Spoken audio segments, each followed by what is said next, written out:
Bonjour, présentation d'un thème qui m'a été demandé par une abonnée de ton pseudo Instagram, Céline Pottered 2018. Coucou à toi si tu passes par là et merci.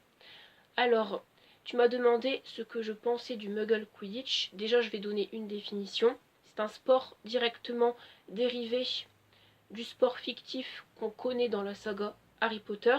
Ça se joue sur un terrain de 55 mètres sur 33 mètres. Le terrain est ovale.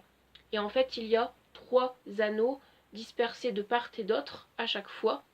Donc déjà, je vais aborder dans un premier temps les points positifs pour ceux et celles qui regardaient cette vidéo. Et puis, dans un second temps, les points négatifs. En plus de toi, si tu regardes cette vidéo, Céline Pottered 2018 de ton pseudo Instagram. Premier point positif, les règles sont quasiment pareilles que le vrai Quidditch dans le monde magique. Second point positif, chaque joueur doit porter un bandeau de couleur sur la tête pour différencier leur position.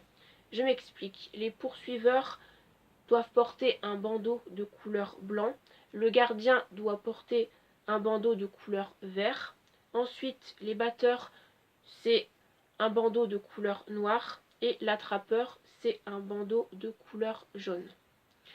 Premier point négatif, c'est que c'est un sport qui, selon moi, ressemble à du foot, à du baseball, pourquoi pas à du rugby.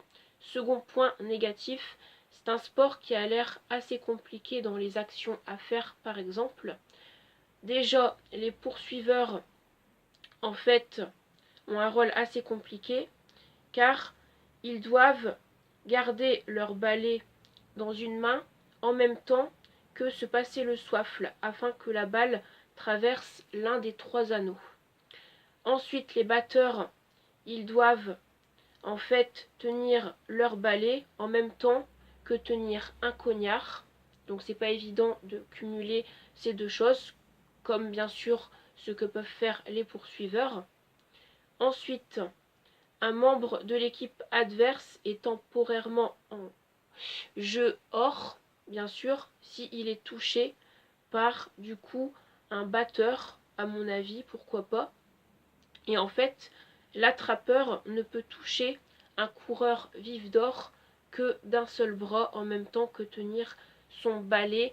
Mais après, c'est normal que tout le monde doive tenir un balai parce que c'est lié quand même à l'univers Harry Potter. Et s'il n'y aurait pas de balai, eh bien, ça serait peut-être moins représentatif de cet univers pour ce sport fictif qu'on retrouve dans le monde magique d'Harry Potter.